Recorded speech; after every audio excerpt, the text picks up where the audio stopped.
If you would like to support the podcast and get some extra content while you're there, head on over to patreon.com/SevereMMA podcast and sign up.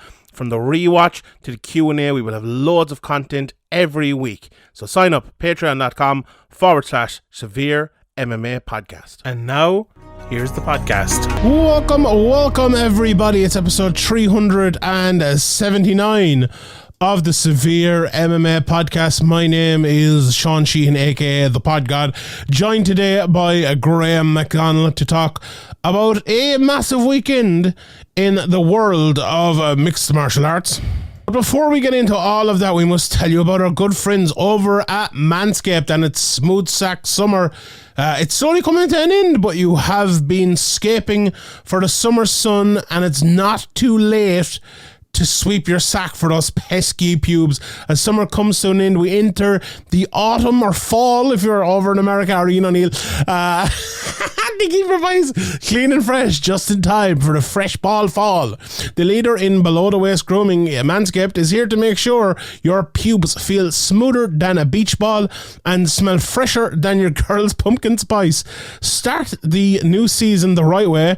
That's good now. And join over 6 million men worldwide who trust Manscaped with the exclusive offer for you. That's 20% off with free worldwide shipping when using the code SevereMMA over at manscaped.com. And as everyone knows, I've been using Manscaped non-stop during this summer. I know Graham has as well, because it's been so warm. It's been absolutely roasting here, and I've absolutely loved the liquid formulations, the crop preserver ball deodorant. It keeps you cool in the heat. Smoothing aloe vera formula is the best in the business for the below the waist cleanliness. Absolutely brilliant. I love it so much. It's the best thing you can get. And it's part of that Performance Package 4.0, which is absolutely everything that you need, along with the nose and ear hair trimmer, as well as the Lawnmower 4.0. You have those liquid formulations I just talked about, as well as the boxer briefs and the travel bag. The Lawnmower 4.0, let me tell you about that. It has advanced skin-safe technology, 7,000 RPM motor with a new multi-function on and off switch that can engage travel lock. It gives you ability as well to turn on the 4,000K LED spotlight, which is actually absolutely brilliant, and for a more precise shave. It's also waterproof. Whether hopping in the shower or hitting up a lake, this razor will devour even the strongest pubes. I told you about the liquid formulations, but to put all of that stuff into, you get the Performance Package 4.0 boxers and the Shed travel bag as well. So that's absolutely great. Keep yourself groomed from head to toe as well with the Shears 2.0, which is a luxury nail grooming kit. It includes stainless steel nail cutters, tweezers, and grooming scissors. I actually have that package as well. It's really, really good, to be honest. So, as I said, head to toe, the Performance Package 4.0 and the Shears 2.0 as well. And get 20% off of all of that, plus free shipping. I love the free shipping, lads. It's absolutely great. Shipping costs are an awful balls. And you get the free shipping and 20% off manscaped.com with the promo code SevereMMA. Use that code SevereMMA, 20% off and free shipping. Keep things smooth and fresh as we say sayonara to smooth ball summer and enter fresh ball fall. Right, Graham, let's talk about UFC Paris, I suppose. And it was Paris. You know, why not? We might as well go into. Actually, John, really annoys me when people can't say like the French names or don't say the French names properly. Like, even like Francis Ngannou. Like, why do people say Francis all the time? It's so fucking nice. If you can say, fucking Hinato Moicano or something, you can pronounce that properly. Or, if you learn how to say Jacare or Habib Nurmagomedov, but you can't say Francis. You have to say Francis. I don't know why. That just like always has fucking annoyed me. Francis sounds more like an Irish mammy or something else. So maybe they're trying to tie that Irish connection in there in case we need another Irish fighter at some stage. Maybe, yeah. We'll claim Cyril and Francis to the two Irish heavyweights there in the UFC at the moment. We'll take them out of them. But I suppose the first thing about this car, I thought the crowd were like insanely good but insanely bad at the same time. They were like constantly booing just everything, And then they were amazing as well and very loud. And I spoke to a few people who were over there, and they are all kind of saying like, this is, up there with UFC Dublin, and this was one of the best UFCs of all time. And obviously when they come to a new region, it's going to be massive. I think like a few people were worried, because you could even see, I think it might have been Ciel Gagné in his post-fight interview, where he kind of said, the people were thinking about what way this crowd would react, and this is what France has showed them or something. So there has always been that element in France of like anti-MMA, because the traditional martial arts are massive in French, in France, with their they've great background in judo and other martial arts as well. And that's probably a big reason. I think it is a big reason why mixed martial arts wasn't legalized in the current guise anyway until now. And Bellator obviously have been there in Aries, and now the UFC as well. So I think it was big for them. But the French people, I don't think they'll be. Well, they probably will be annoyed at me for saying, but they're a bit contrary, and that's a good thing and a bad thing. And I think they were definitely a bit contrary last night. But it made for a different event, because the UFC, we talk about it all the time, it's very samey, it's very homogenized. You wouldn't know if you're in fucking Abu Dhabi, New York, or Dublin. Like it's very, very hard to tell. But they made it different, and you could, even by singing the French national anthem in the middle of the main event and other parts of it as well, they were very, very good. And I would love the UFC to kind of play into that a little bit more and make it different on purpose, do little bits of things. I'm not saying to take their production and put it upside down or anything like that, but let us know you're in France, let us know you're in Paris, more than saying, we're in Paris, France, and this is a groundbreaking event at the start, and then just getting on with the fights. It's kind of the same thing you're talking about there. It's kind of the same thing with the posters and the promotion and the pre-fight hype and all. It's all just formulaic and the same. And, like we knew it was in Paris. We knew it was historic because we've been following MMA for a long time. We've seen the struggles to get it legalized in MMA. But as you said, if you're just a casual turn it on, that could have been in the apex for like, I know the crowd and all that, but the crowd's gone mad. But it could have just been another show. Like, obviously the crowd was up for it and stuff. But I do agree that, like, okay, maybe not all the time. I understand there's 40 odd shows a year or whatever. They have to kind of have some kind of formula, but they can't break out every now and again, kind of like what you're saying, and make it feel a little bit special. Like maybe they could do that 3 or 4 times a year, and it wouldn't be too much of a strain on the company. I know everything's happening real quickly and all that, and they probably use that excuse. But there's been a battle for a lot of years to get MMA legalized in France, and they finally come, and the crowd are up for it, and the UFC just kind of phoning it in a way. Yeah, like even, do you remember that main event when McGregor was in that time, and they put the green, white and gold octagon, and they did the same for, I think it was Chad Mendez as well, with the American flag.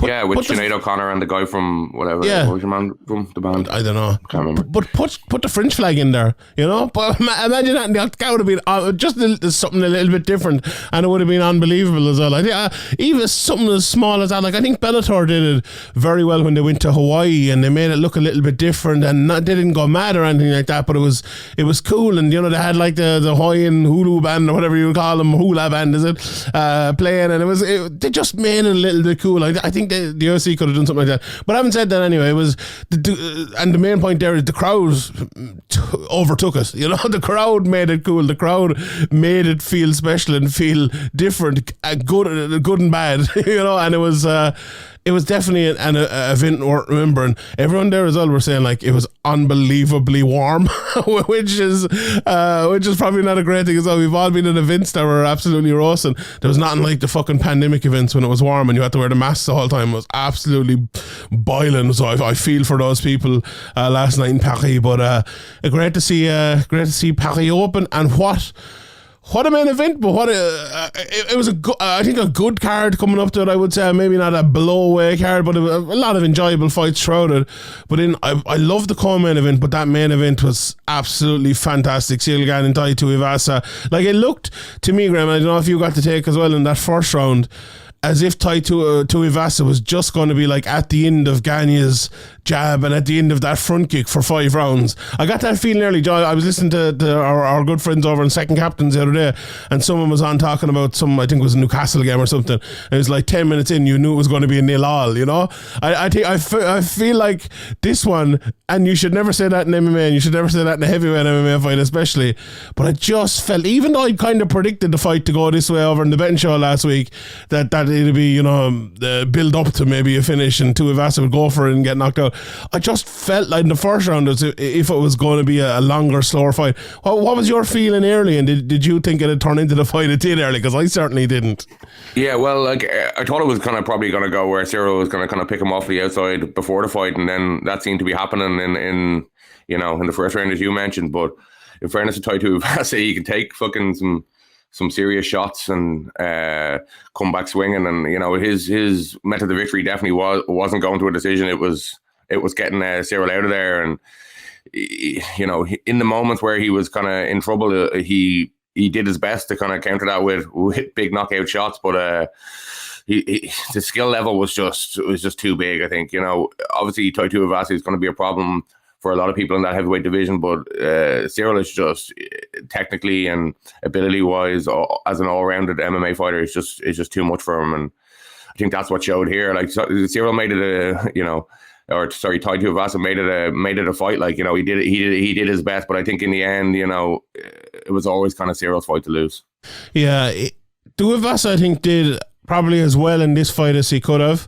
He tried his hardest. He went for you. Sometimes you see fights and a fighter who is like the clear inferior fighter in terms of technique and the ability to game plan to basically destroy your opponent, and there's a lot letting them do anything. That person who is on the wrong end of that, we see it a lot of times in not just in fighting sports but in all sports. They just kind of can't get out of that place and won't get out of that place in some aspects of it.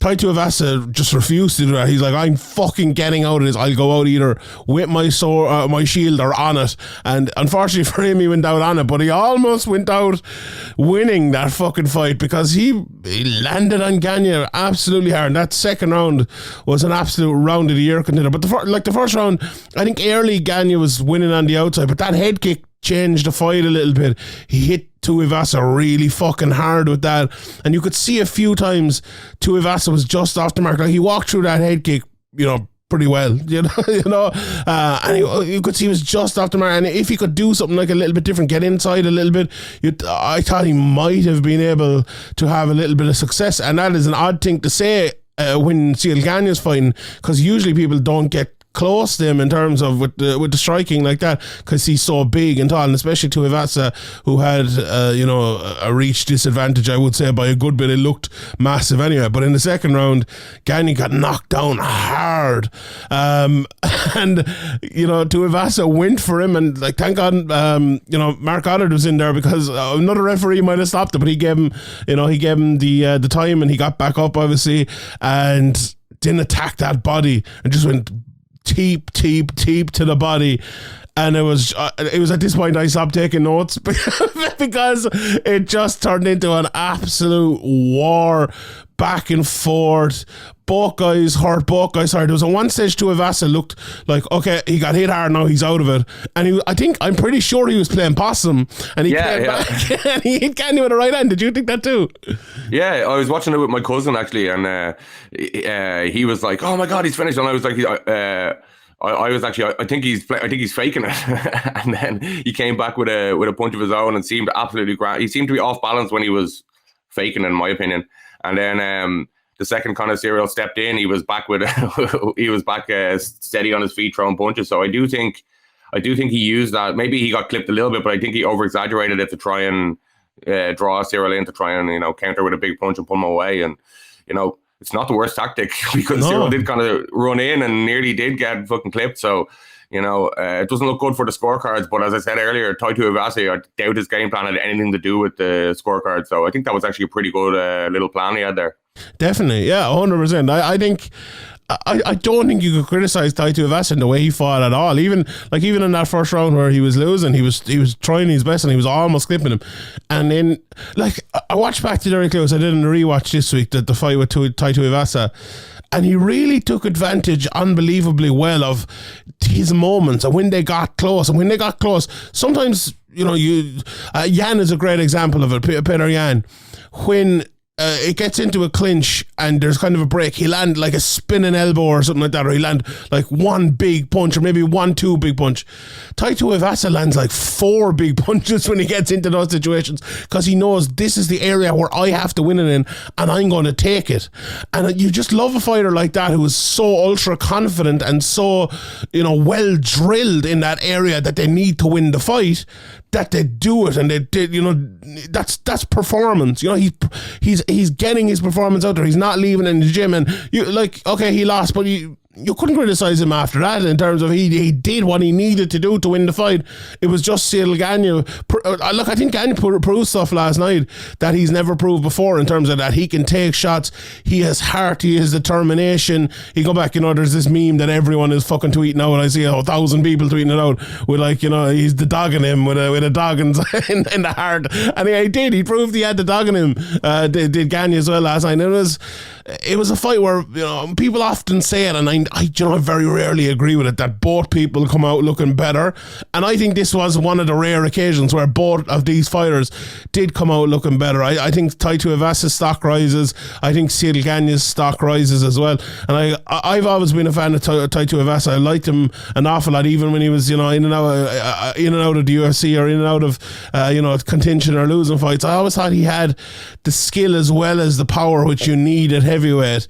And I think maybe more people are on that bandwagon now as well of enjoying Tai Tuivasa fights. But it was an epic fight. That round 2 to me was one of honestly, I think it was one of the best rounds I've ever seen. It's definitely up there for round of the year. I'm sure, I have a bad memory now, but I'm sure there are another couple of rounds out there as well which people will remind me of, which were great rounds. But if it doesn't win it, it's without a shadow of a doubt a contender, because it was knockdowns, it was lads hurt. It was absolutely. It was an absolutely epic fight, and a great finish as well by Ciryl Gane, who kept going after him and kept landing big shots. I think Gane as well, they were talking about in the commentary about how he is knocking out sparring partners and stuff, which is as Bisping said, I'm sure that the sparring partners are happy with that, sarcastically, obviously. But he needed a bit more of that dog in him. I think in terms of offensively, we never knew it kind of defensively or in, no, defensively is not the word, but in his heart that he had it, that people have to show, but he did show that. But I think in terms of the offensive kind of doggedness that Tuivasa has when he lands those 4 shots against the cage and most people would only land 1, I don't know if Gane has had to show that before, to be honest, but he certainly showed it last night. I was very, very impressed with him. Was there anything you could say negatively about that fight, Graham? I loved it so much. It was one of those ones where I was just sitting there aghast at the majesty of this fucking fantastic fight.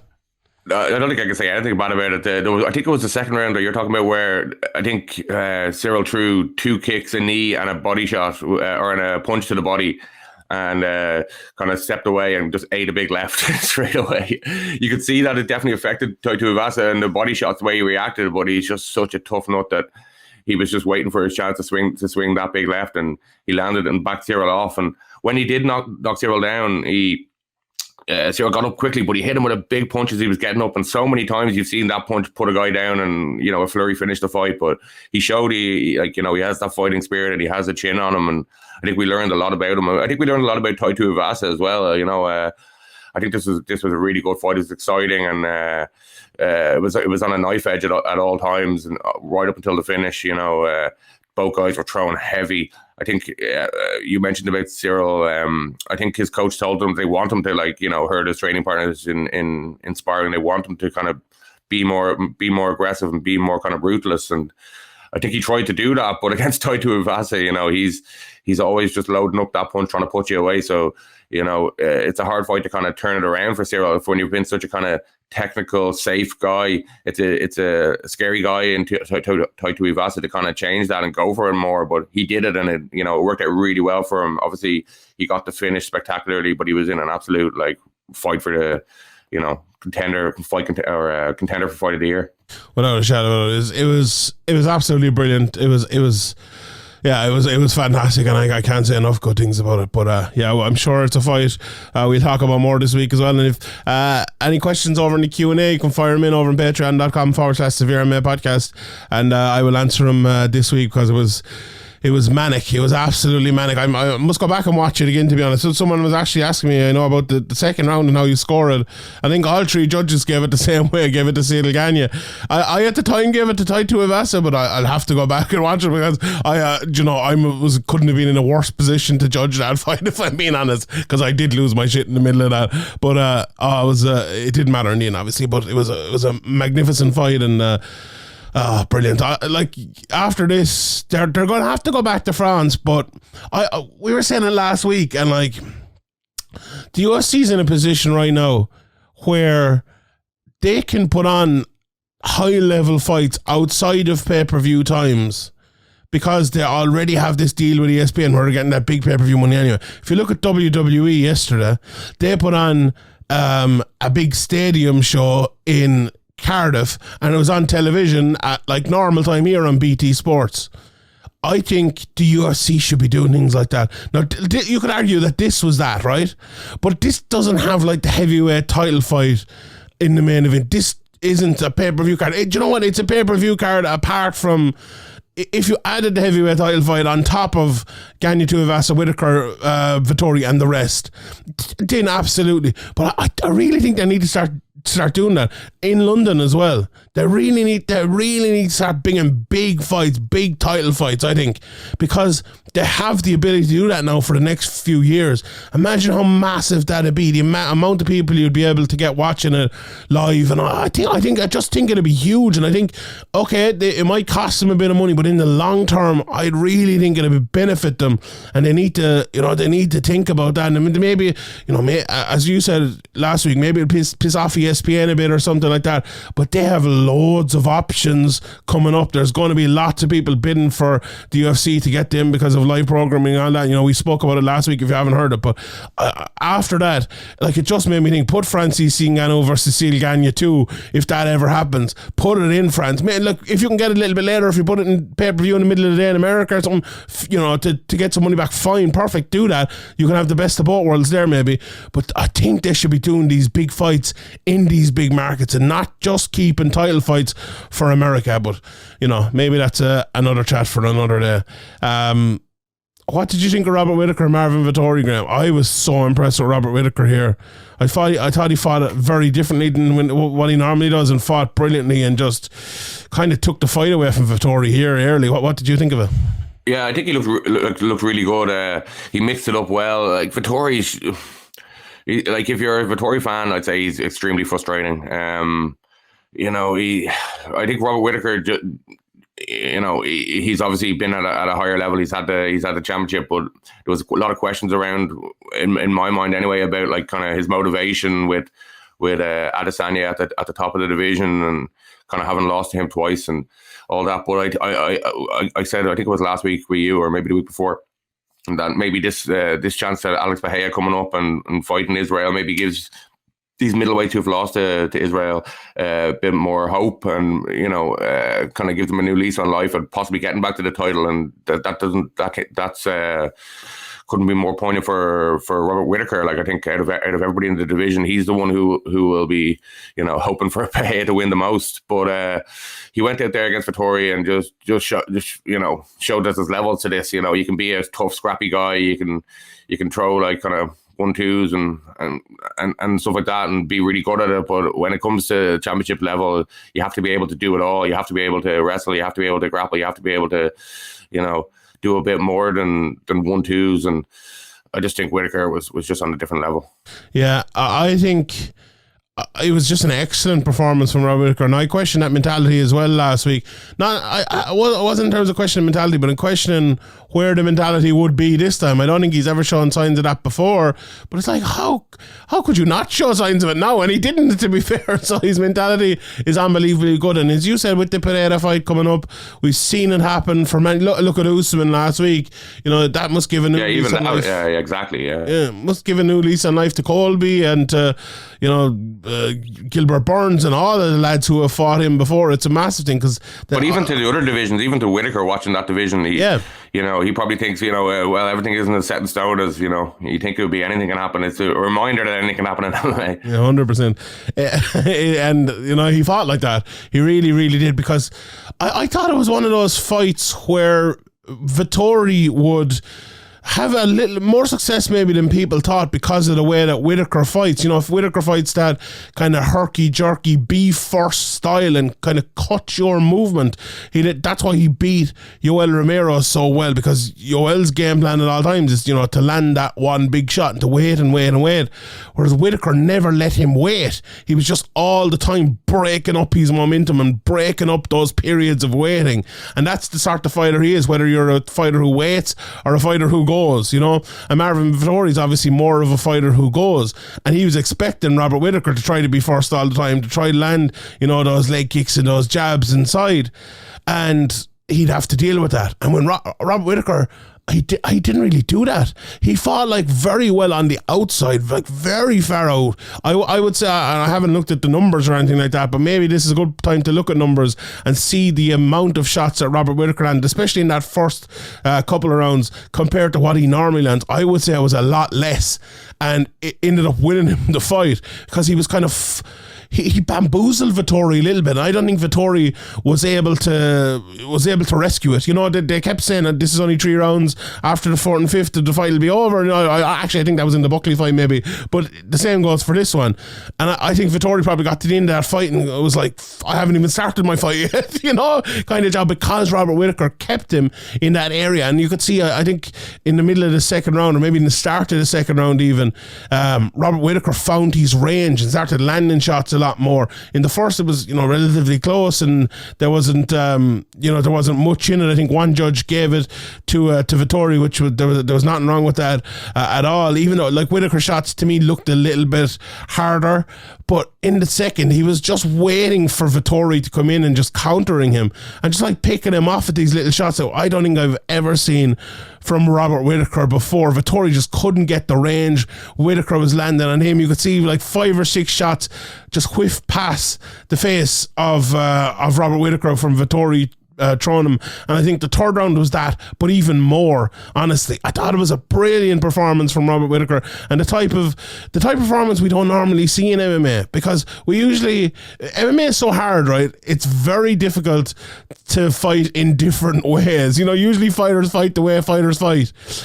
Whereas if it's a game of soccer, sometimes you could, if you're fighting Man City, they're going to have loads of possession. Maybe you can sit back and counter them.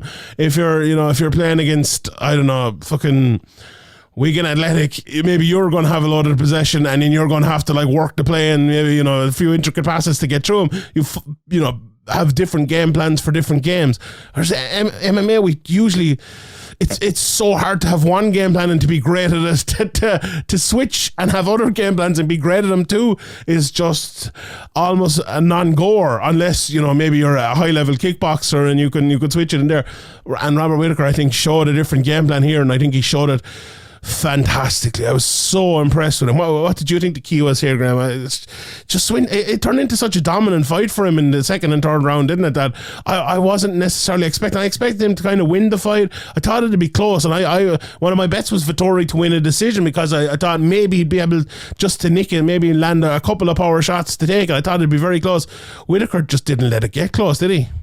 Yeah, I know Whittaker's always been, in recent years, always been comfortable on the feet, but he did look like he kind of got into a flow where once he found the range, he kind of kept the range, and he, as you said, he was just able to counter at will, and it seemed like the game plan that he had just went to perfection basically, and he got into a flow, and Vettori couldn't get him out of that flow, and Whittaker just kind of picked him apart from there.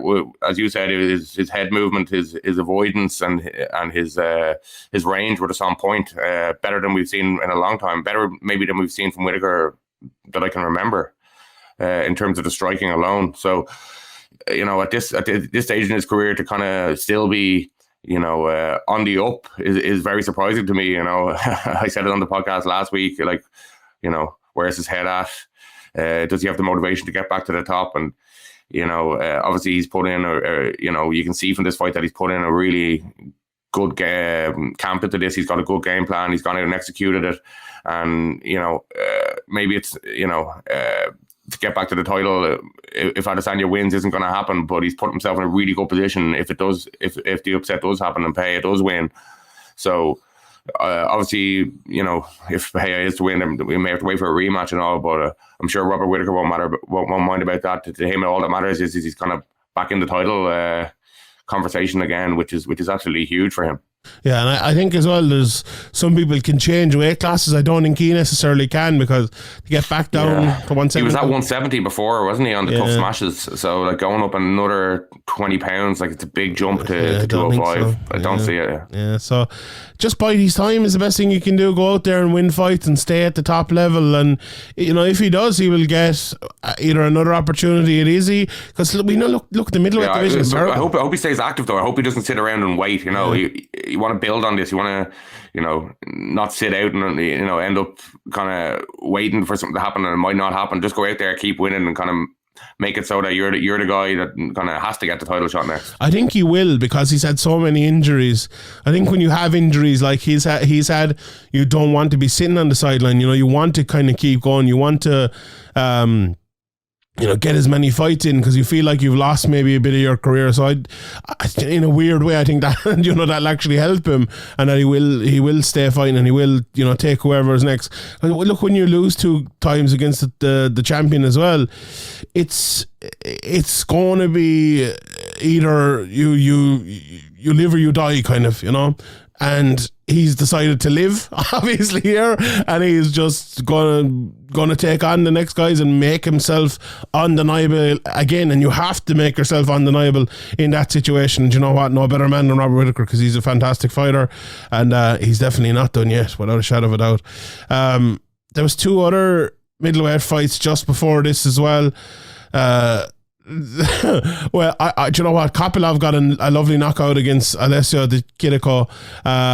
I wasn't paying massive attention to this fight, and I'll tell you why in a second, but it was a beautiful knockout in the 3rd round it is. And then Nasruddin Imavov beat Joaquin Buckley. Imavov won the first 2 and Buckley won the 3rd. I think one judge didn't give the 3rd to Buckley, which I don't think is great judging, to be honest, but we had the 2 English lads in there anyway, and they gave it to Imavov, and they gave it to Buckley, after giving the first 2 to Imavov. So that was a good judge, and definitely the right guy won.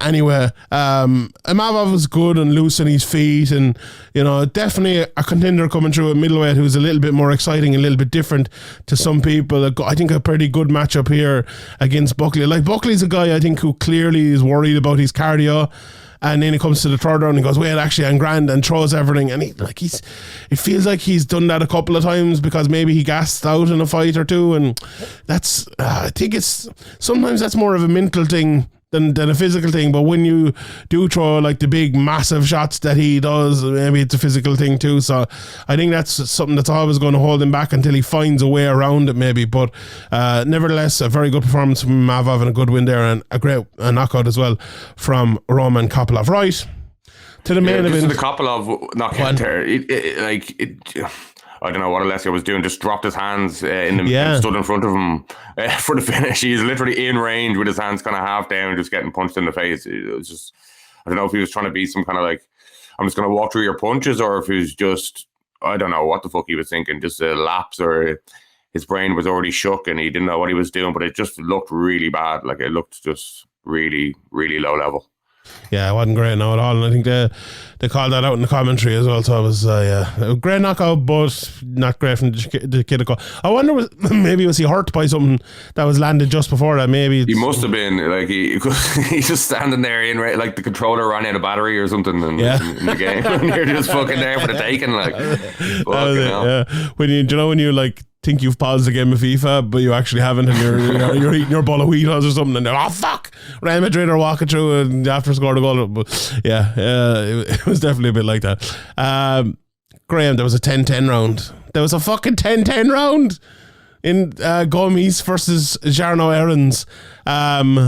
Yeah, so this is great. I thought they're not supposed to do 10-10. What happened there? It's great. It's great. The judges are there to make decisions, not sit in the fence. I don't know. Exactly. Yeah. Well, it's great in terms of we get to talk about it. In terms of the actual judging, not great at all. It's a weird one because we have to remember, right? If people are listening to this, and look. Let me just quickly go through the fight because it wasn't amazing. It was a good fight, but not an amazing fight. Gomis was landing better on the feet in the first. He landed a lovely trip and got top control of kind of the rest of round one and won that. Gomis was winning the second, but then Aaron's hit him like really hard. There's a big takedown for Gomis. It got up, and then Aaron said like some small successes. Takedown for Gomis again. Very close round. I would just kind of lean Aaron's because of that big shot, but if you gave it to Gomis, nothing wrong with it at all. And in the third round, close on the feet, Gomis got a takedown, good ground and pound, and then Aaron's caught him in a triangle late, and I think almost choked him. So another round that I think could kind of go either way. It was effective grappling without a shadow of a doubt. And I think the first two rounds, I think all judges gave it to Gomis, if I'm not mistaken, and then two judges gave the third to Aaron's, and one judge gave it a 10-10. So you're probably thinking, right, I just said there the third round could go either way. What's wrong with giving it a 10-10? Right? So that's where we need to cut a line between opinion and the rules, because if it's grand to say to have the opinion that look, I would love to see the rules changed and make 10-10s more viable. Now that it cause problems and all, we need a 2-hour discussion to discuss that, right? But if you want to have that opinion, no problem, have that opinion.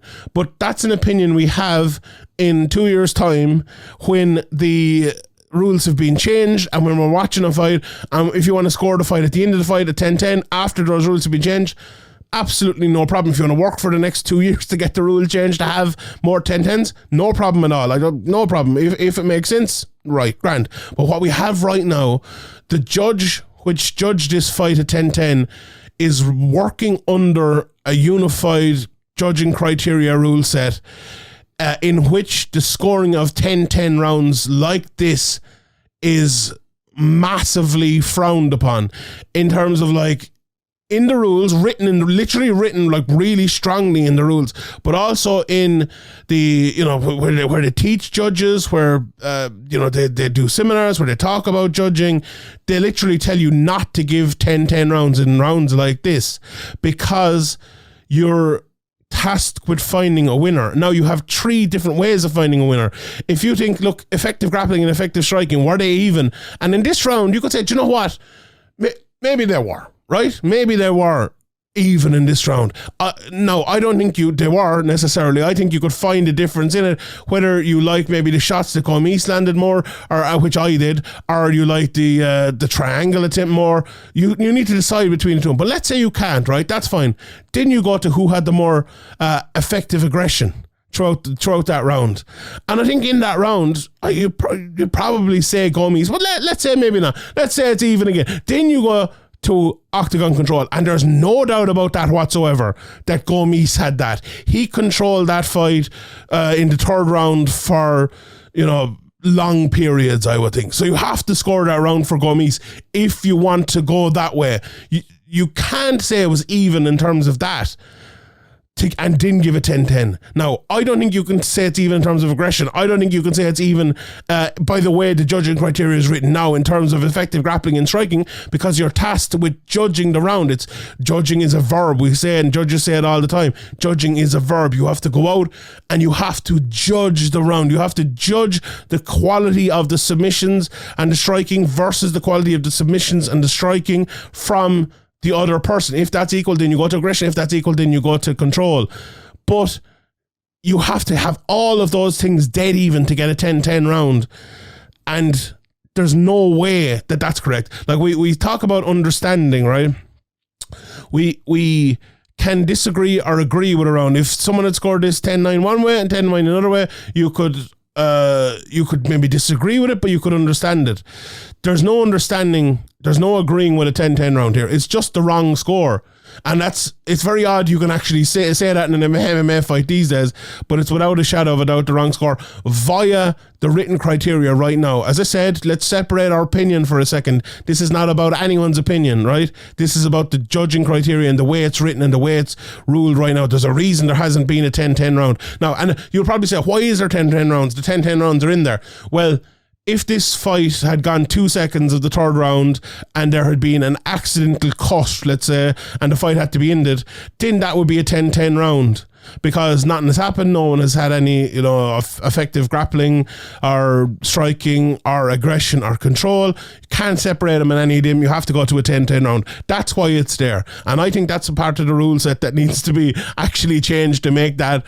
And you know what? It kind of is if you read it, but it needs to be more stringent and more clear there. But yeah, that's my take on the 10-10 round. Hopefully that cleared up. Did you find anything wrong there, Graham? What did you think of that 10-10 round? Not great judging, really, was it? Yeah, my understanding and before you explained and kind of goes with what you said goes with my understanding, and yeah, it's just a score that you can't really put a hand in as a judge unless something strange has happened, like you said, like a fight-ending poke, or somebody gets their foot stuck between the octagon and the cage, or so something crazy happens. That's what it's there for, to my understanding. And I don't know, the judge.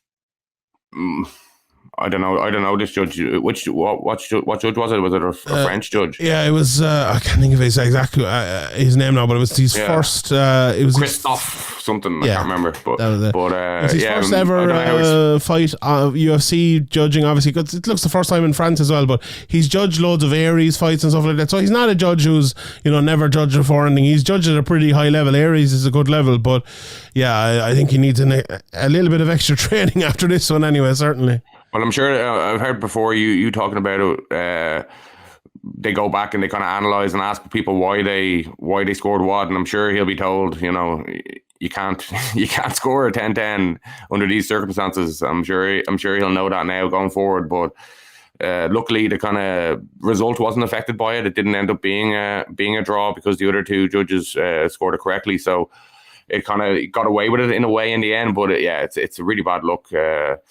Obviously, coming to Paris for the first time, they can say, "Oh, it's just teething problems or whatever." But you can fly in a better judge easily, or a more experienced judge. But I don't know much about this guy, Christophe, whatever his name is. But yeah, this is not a good look, and it'll probably set him back a lot. But as I said, luckily the right guy ended up winning the fight, and it didn't affect anybody's walk home pay or whatever, the win bonus and things like that. So. Kind of got away with it in a way, but it's not a good look. This is the kind of thing you would hope that wouldn't happen at a UFC. It might happen, at a small show or something with an inexperienced judge. But for the world leader in MMA to kind of have this happening is a bad look to people who actually know that it's a bad look. But to 99% of the people, they probably don't even probably celebrating it. Probably saying, the 10-10. You know what I mean? Yeah. So yeah, probably it's. To you and to people who are into the judging, it's probably a big deal, but to most people it's not. But to the judging community, I'm sure he'll have a word with he'll have had a word said to him about it, and hopefully will understand his job a little better going forward. Indeed, 100%. Before that, then Nathaniel Wood, I thought he looked great. He was really phenomenal here. There was questions over him at 145. I don't think he was the biggest 135er in the world. And Charles Jourdain definitely looked bigger than him, but I don't think it affected him here. It was really, really good. He said in an interview with us, I think a few fights back or a couple of fights back, that he just wasn't able to cut weight the same way as other people. Whatever, his body was just holding on to the water or whatever, and it was, I've seen some of these weight class or weight cuts up close, these big weight cuts where guys are struggling, and it's really, really traumatic on the body, like right before a fight. And for Wood not to have to worry about that anymore and to just be able to fight at his weight, he's going to be a little bit undersized compared to some of the 145ers, but in terms of his health going forward, in terms of his performance, the day after putting your body through that and going out and fighting, it's very hard to be at your best. And I think he's shown that, we see guys make excuses a lot, but I think it makes a lot of sense what he said, and it seems to be showing that okay, maybe, the height or the reach advantage isn't there, but with his speed and with the fact that he's not killing himself to get to the weight, it seems to be a really good fit, and he looks to have kind of slotted into that division really well. Like sometimes it takes fighters when they fought down divisions most of their career to step up. It kind of takes them a couple of fights to get into the rhythm of things, and maybe we'll see an even better Wood going forward. The confidence obviously will keep growing the more he wins as well. So I think he's in a really good spot. Yeah, not to go full Jamie Carragher here with Lissandro Martinez, but I do think the size will affect him. The higher the level goes, when he meets fucking Erling Haaland or something like that, there's got to be an issue there for Nathaniel Wood. But his ability to take a punch in this fight was the biggest thing for me. Like, he was hurting Jordana way more than Jordan was hurting him, and how much of that is a function of the weight cut, I'm not sure. But Wood has always been the type of guy who gets hit and gets hurt a little bit, and famously against Josh Reed in that fight, but Jordan didn't, and Jordan can crack. He didn't seem to affect Wood at all, and he hit him hard many times. Now, Wood probably got hit too much, if we're being honest, if he goes back and watches that, but still, and the second and third rounds were close, but he won the first round very, very well, and I think I had him 30-27, but he definitely won the fight anyway, I think, although, as I said, the second and third were close, but a very, very good performance against a good fighter like Charles Jourdain, so impressive there. We run through the rest of them then. Abus Magomedov even beat Dustin Stoffels. Lovely front kick and then the barrage of a finish. He looked very, very impressive. He's 29 fights into his career now as well. Something you don't see that often, I suppose, in the UFC anymore, with kind of new fighters in there. So a very experienced guy, and he looked good as well. This Haqparast Makdessi fight, this was kind of the stinker on it for me. It was a bit of a sparring match for 8 minutes. It got better after that. No doubt about it. So it wasn't a complete stinker, but Nasrat got a nice left hook knockdown, and from that point on it was a little bit better. But I think it was kind of a bit of a setup fight for Haqparast. He didn't really take True. it. Makdessi's been around a long time. He's a veteran or whatever, but even at his best, he was never that good. And this is a fight that really, Haqparast probably should have went out there and put a bit of a statement on, but didn't. Yeah, indeed. Well, it wasn't great. Like, he's the type of guy I had great admiration, and I still have admiration, but I had great. I thought he'd be a great prospect, but he just hasn't really become that, to be honest. And I don't think he ever will at this stage. I think he's going to be a Makdessi type fighter who's going to be in the UFC probably for a long time, but probably not rise too far up, especially at 155. Makdessi's the type of guy, so I was thinking of last night, he's probably gotten as much out of his career as he possibly could, because he doesn't have the athletic ability as most guys in that division, or as, not most guys, but the top guys in that division.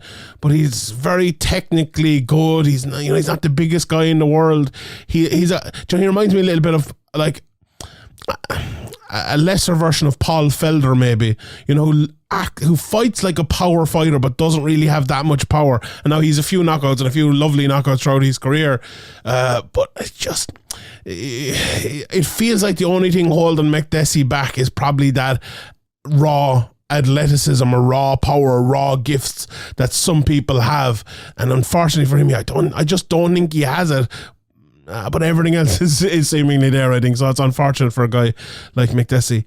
The next fight in, Mike Figlak.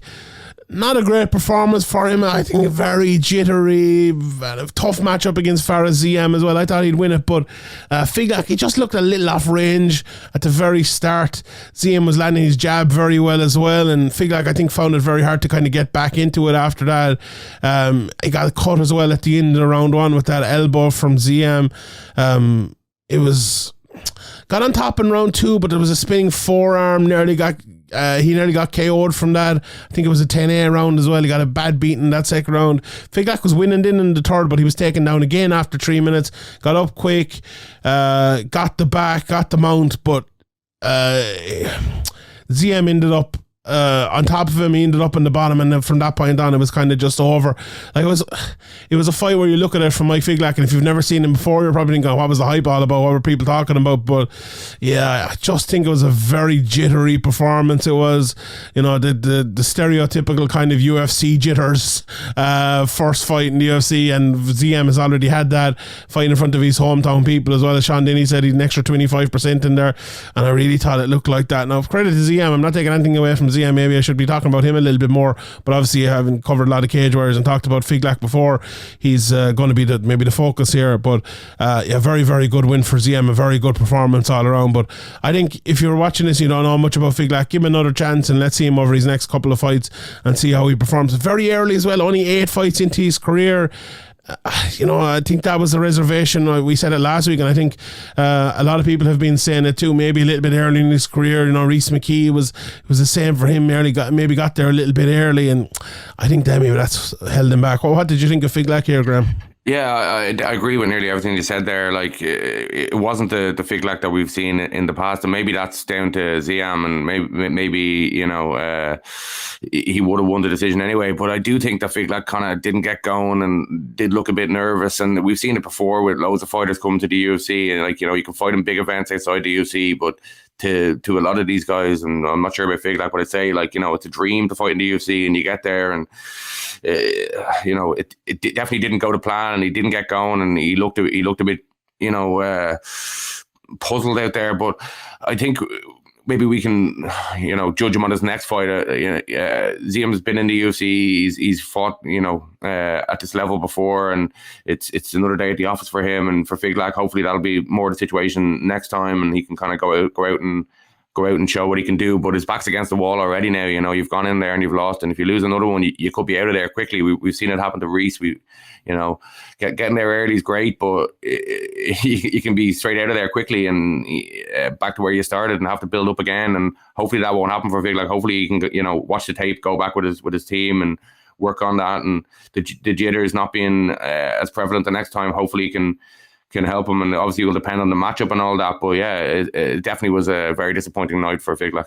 Yeah, 100%. Before that, then there was 3 finishes, and 3 very good finishes. Benoit Saint-Denis, the first French fighter on the card. Shades of Paddy Hoolan, I think, here at UFC Dublin, got a great reception altogether.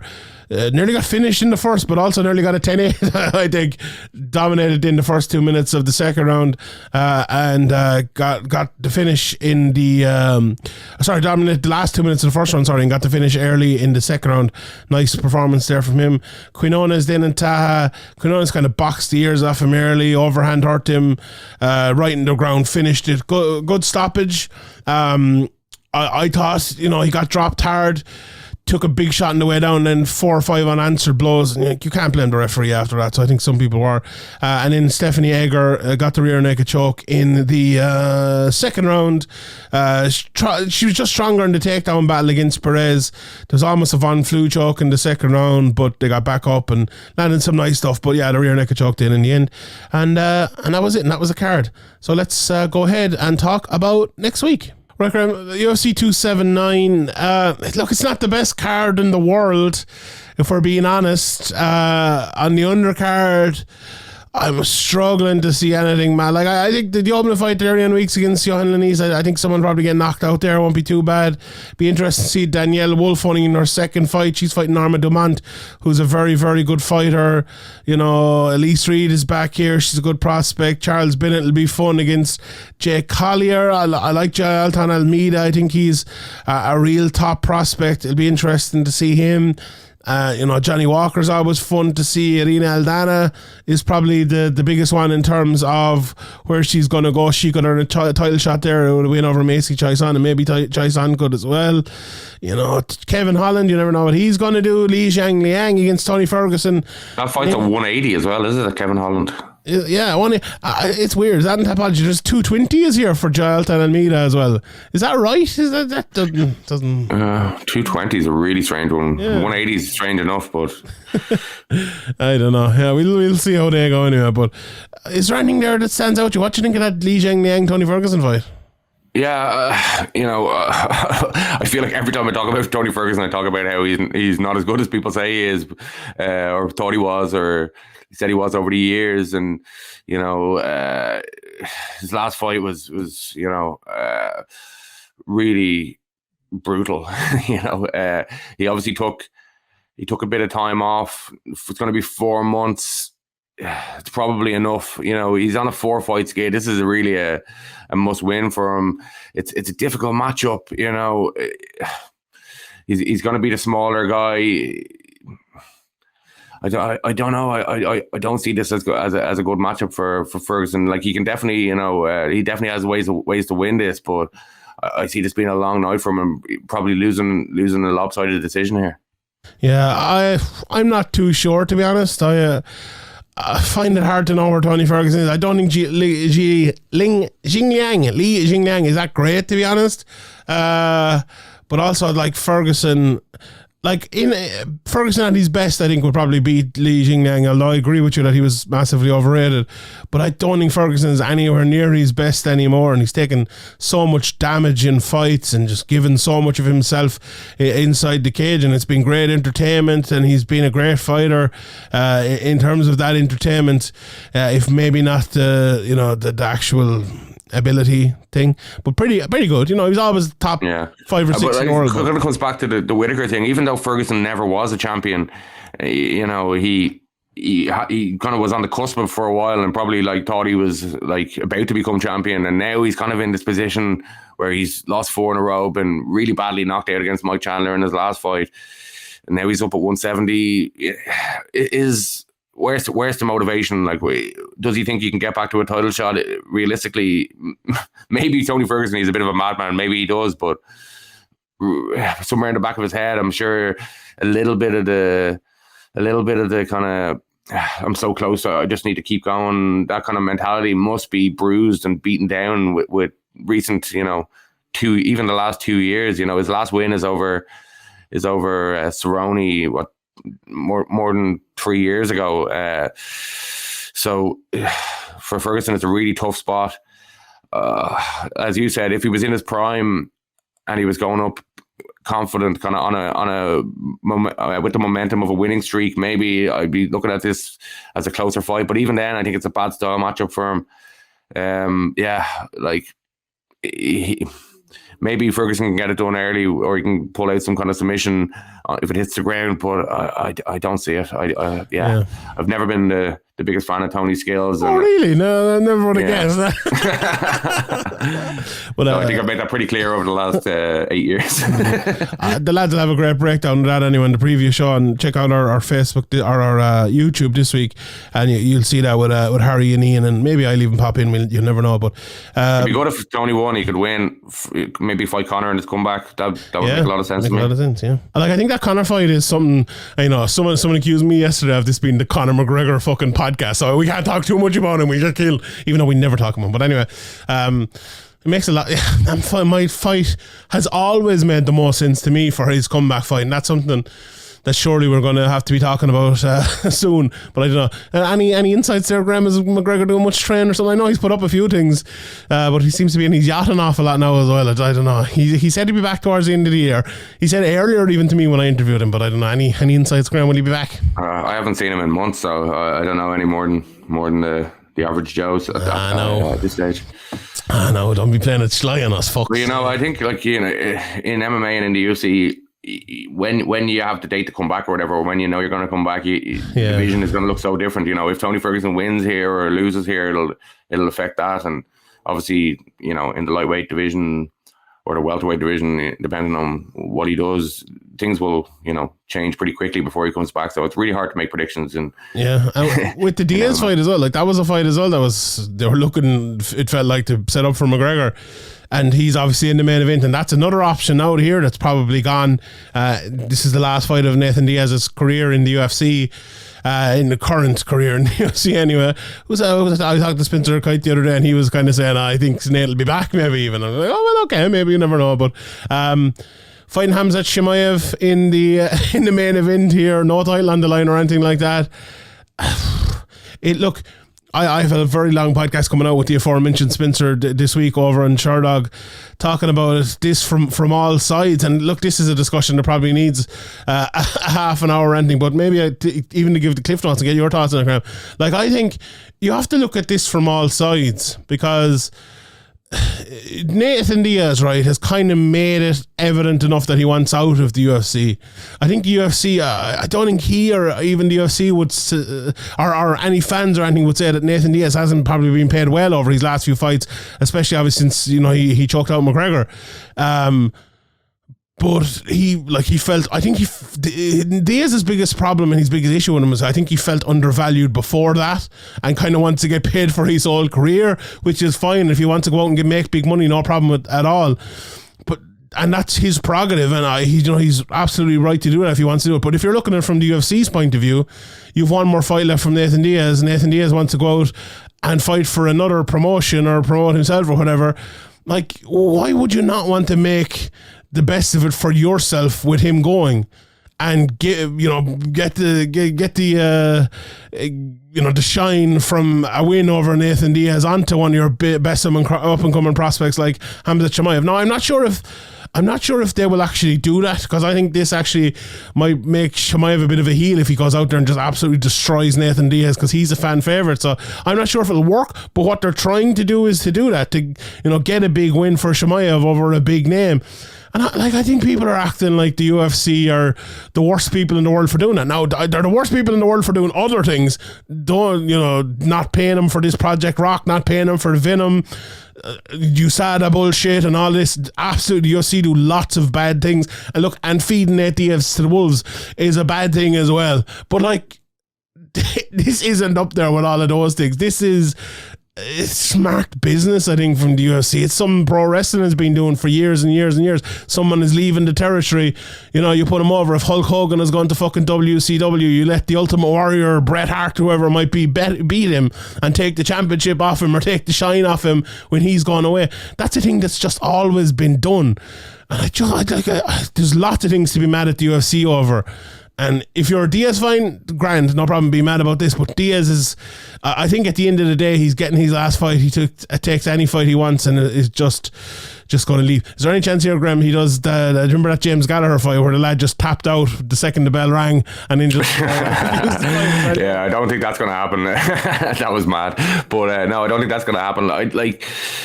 Nate Diaz, obviously, his method to victory in this fight is dragging it long and somehow kind of goading Chimaev into standing with him for too long. And, maybe Chimaev might stand with him a little bit too long, but I think the takedown is going to be there so easy when he does want it. It really is Chimaev's fight to blow. So, we've seen upsets before, and this would be a huge fuck you to the UFC from Nate Diaz if he was to go out there and beat Chimaev, and he'd absolutely love to do that, I'm sure. He doesn't make his feelings... He doesn't hide his feelings about the UFC and Dana, and he's obviously been a hard negotiator over the years and wants to get his value, and hasn't been like a company yes man making it easy for the UFC like Dana and the UFC brass like. So he'd obviously love to stick it to them and beat their up and coming star, and go out on a high on his last fight of the contract, or earn himself the contract that he does want with the UFC. But yeah, I think that's a big ask here. Chimaev just has so many stylistic advantages here and methods of victory, easy method of victory of taking Nate down and smashing him, as Chimaev would say. So unless Chimaev can get goaded into something here, and if anybody's going to goad him into something, it could Nate Diaz would be a prime candidate for doing that.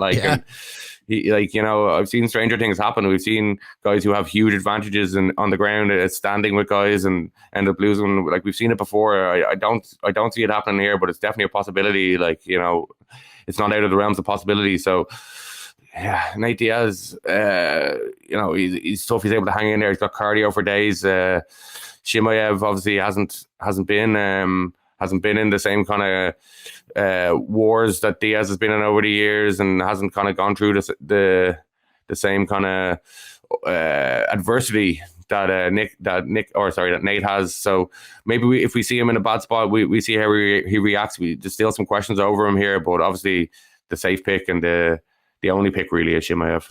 Even them though, I think you saw him in the Gilbert Burns fight a little bit, and I answered some of those questions definitely. But yeah, I know you said you'd seen stranger things than Diaz beating Chimaev. You saw Man United beating Liverpool there last week as well. Yeah, Jesus, even a broken clock is right twice a day. There you go. Honestly, I think Chimaev actually will stand with Diaz, and I think he'll beat him standing as well. I think he hits much harder, and he's going to hit him hard. No, I don't think he'll stand with him for the whole fight. If he gets tired and he's standing against Nate, that's bad news. Yeah. Nathan is very good off his back as well, though. Sometimes people forget that. He's very good submissions, very good triangles and things as well. I like Diaz isn't without a chance here, but like it's a very slim chance. If your biggest chance is me talking about you getting a submission, then you know that's a very fucking slim chance. So yeah, look, it's probably going to be. I'd say Nate is motivated. You know, sometimes Nate isn't motivated, and I don't know. Do you think he's motivated for this one? To give a middle finger to the UFC and kind of fuck their plans would be a huge kind of feather in Nate Diaz's cap. Maybe, or else he's like, fuck these guys, I'm not giving them a fight. I could see it. I could see one of the Diaz. Go either way, I suppose, but I'm expecting him to come out here, ready to go and in shape and ready to try and drag this into deep waters. But yeah, it's going to be a very difficult task if Chimaev implements a semi-decent game plan. Yeah. I was going to talk about what's next, but we'll talk about that next week, I suppose. Maybe there'll be more fallout, and maybe the post-fight press conferences and stuff. We might get more of a look at that. I just hope. Just before we go, Kutalaba is fucking 28 years old. What the fuck is that about? Wait, what age do you think he was? I don't know, like 34 or something. Yeah, I don't know. So MMA is weird these days because there's a lot of people like they're 27, 28 and everyone's saying, oh, they're still young. It's like, Jesus. If you think about that in soccer terms, if Man United like sign a 20, 28, 29 year old, I'm like, Jesus, lads are getting a bit old. Like they find fucking Casemiro at 30. It's like, sure, Jesus. They might as well have been signing fucking 100-year-old, you know? In the weird way, sports are different. In MMA though, it's kind of division dependent as well. Like it is. Suppose, like, 38 in the heavyweight division is kind of prime. I wonder will MMA get younger as the sport kind of gets more traction. Like I think that a lot of it is a function now of people don't find MMA until probably in their late teens and have to have 5 or 6 years. You're probably right, because the most stacked divisions are probably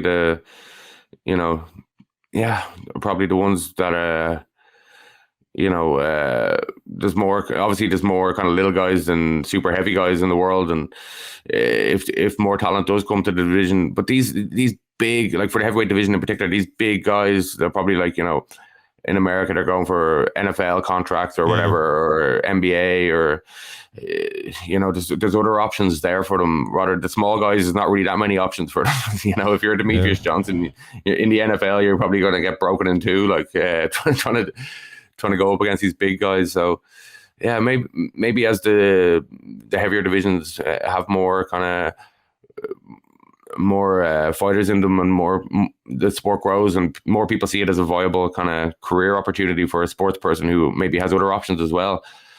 Maybe that will become a thing of the past where your prime is your mid-30s or late 30s as a heavyweight. But looking at the guys coming up, I don't know, I think we might be waiting a while for that. Yeah, indeed we might. There's another good card next week as well. KSW actually have a really good card on. Phil DeFries is farting.